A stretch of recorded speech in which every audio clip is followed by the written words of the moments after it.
And but on the day we got, I think, 10 hours notice. Somebody said she's supposed to be going for more radiotherapy. That was it. And she was in a hospice, and they said, "I'm cancelling the ambulance. You're dying." Just like that. Bizarre. But then it wasn't just like that, because you've been dealing with it, like you said. They'd been dealing with it, and they were obviously monitoring her, and they knew that she was dying. But yeah, from my point of view, and Catherine's point of view, she'd been ill for months. So yes, yeah. We suddenly told you dying today. Yes. Right. Now Okay. you're dying now. Okay. What do you want to do about it? Because she always held out hope of having Yes. bare feet on warm grass. Yes. We were working out ways to try and do it, weren't we? Get her out of the hospice. The plan was to get her back to the in-laws, back to Louis. Right. We had another plan though. We had a plan that was just to wheel the bed on wheels out of the hospice. On its wheels down to the seafront, which was only just down the road. But those It are the was, sort of yeah. things that seem just make so much sense when it's at a time like that, because everything's so bizarre anyway. It would have made perfect sense.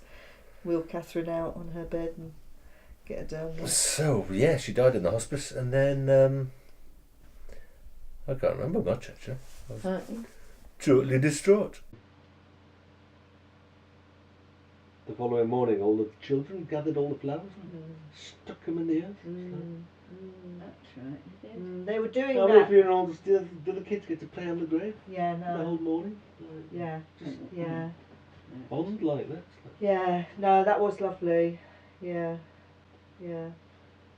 That's her profile pic on Facebook. Photograph of her grave.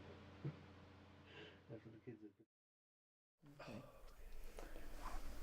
Okay, so yeah, when Rita died, when my daughter died in 2012, what I remember most about it was me and my partner Les were down for my best mate's 60th birthday party in Ramsgate, and we travelled down the day before, and everybody was all excited and getting ready and everything for this day. And then I got a call from her friend Rob first thing in the morning, who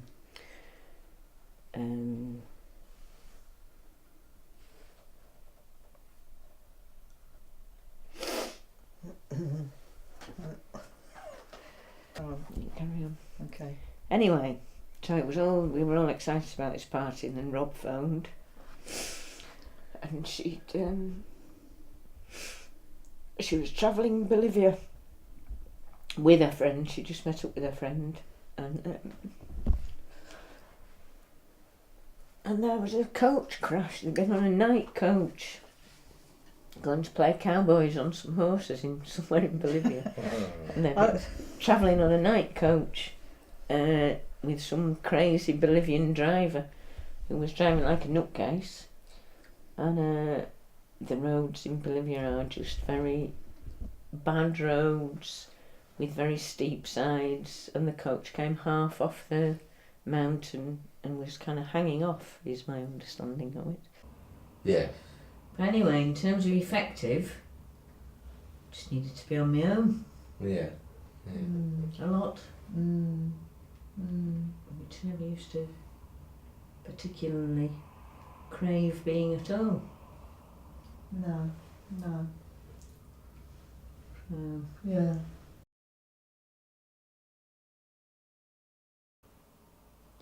I've had a few really bad dreams. Well, she's been a complete nightmare. Hustling me about. Catherine in your dreams? Yeah, hustling me about 40 quid I've lost. What is that with that fucking 40 quid? You wake up thinking, oh. What, is it a real 40 quid or is it just a dream 40 quid?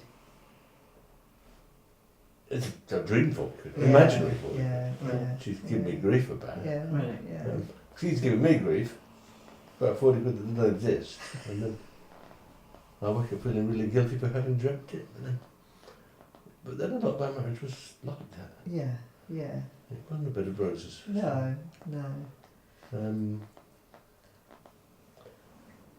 It always gives a bit of a shock. Is it that bad? Don't keep putting a positive spin on it. But in fact, it's a nightmare. No, but there was, but no, living together, living with somebody isn't a bloody bed of roses, and it's, you know, it's just real that, yeah. We were closer at the end than we had been for a long time. Yeah. Which is ironic. Yeah, well, it was nice that you were able Dying to. does for you. Well, That's yeah. what dying does for you. But I always used to say that me and Catherine had got a script writer who wrote implausible live script, and we should fucking sack him. And Get a new one. and there I was, like a week after she died.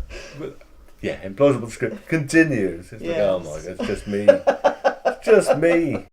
But Izzy saved your bacon. She did. We were talking about those kinds of things. Falling in love. Falling in love saved my bacon. Yeah. Yes. I'd say that was true. I don't know. Yeah, it wasn't a rational thing to do at all. No. But it's not a rational period of time. But then I talked loads and loads and loads. That's interesting, isn't it, Bill, though, because that had some strange reactions. Partly because Izzy is Izzy, but also partly because of how soon after somebody dies you're allowed to be with somebody else. I don't know what the protocols are. So Well, I know There isn't. But there aren't any. But there are in people's heads, though, aren't There there? might be in people's heads.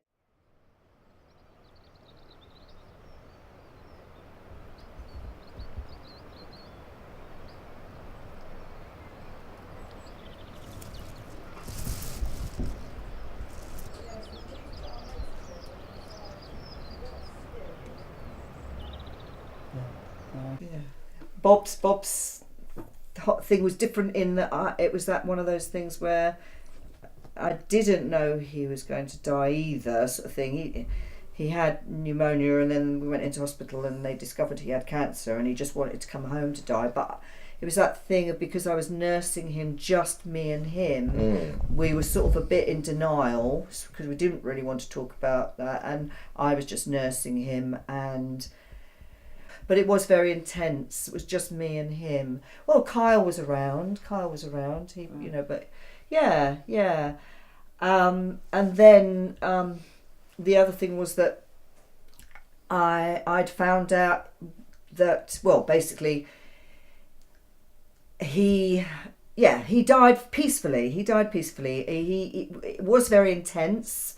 And at the time I had no idea that he was going to die. I thought I was nursing him to get him better. I was hoping to get him into a homeopathic hospital and blah, blah, blah.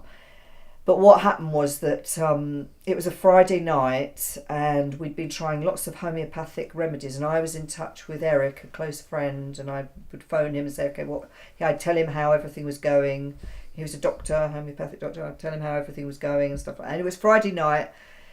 Eric had sent him a new remedy, and the remedy was like sort of cannabis type. It was a cannabis thing. So and Bob was like, Friday night, I'm having a spliff, and I'm like, Eric, he wants to have a spliff, and I'm like, I can't stop it from having a spliff. It's Friday night, and he's like, oh. And it was just like, you know, Bob was determined. Why not? You know, he had to, you know, he wanted a spliff. He didn't, you know. It's like we'd been trying all sorts of remedies and stuff like that. So him and I had just a slight falling out, because I was knackered. I was really knackered, and he wanted to have this spliff, and it was going to cancel the remedy, and it was just like that. And I just fell asleep on the settee. We brought the settee down and the bed down. Well, the settee was there, but the bed was down. And so basically, what it was every night I would sort of make sure that he didn't sink too far down because of the pneumonia. So basically I didn't that night, and I think he knew that I'd had it. I couldn't nurse any longer. So I think looking back on it now, I think he also made a decision that it was sort of time, and it sort of was time. He had already started seeing people at the window. You know, there was people there and all that. So, you know, looking back on it, I realise. So basically, in the morning, he asked for a spoonful of honey, and I went into the kitchen to get a spoonful of honey. And when I came back to give him the honey, he had slipped, and he slipped. That thing of slipping away, sliding away, was because it was physically because I wasn't holding. It sounds horrible. They say that pneumonia is the old people's friend, and the idea of sort of drowning sounds really horrible. I mean, that sounds. He died peacefully. You could see it on his face that he died peacefully. I definitely had a period of partying down in Brighton fairly seriously for quite a year, most weekends, and dragging Kyle with me, and but it's like you say, you can only do that for so long. Yes. It's like you think it's the end, and then you think it's not the end. I'll go bonkers, and then you think, oh, I can't keep this up. If you hadn't got together with Izzy, the general consensus of your friends was that you'd probably hit the bottle and worse in a very big way and need to be scraped up off the floor. So in that sense, that was teetering. In that sense, it was quite a relief for us. Yeah. Well, it's also having a just a total distraction. You just want a total distraction. Which is good.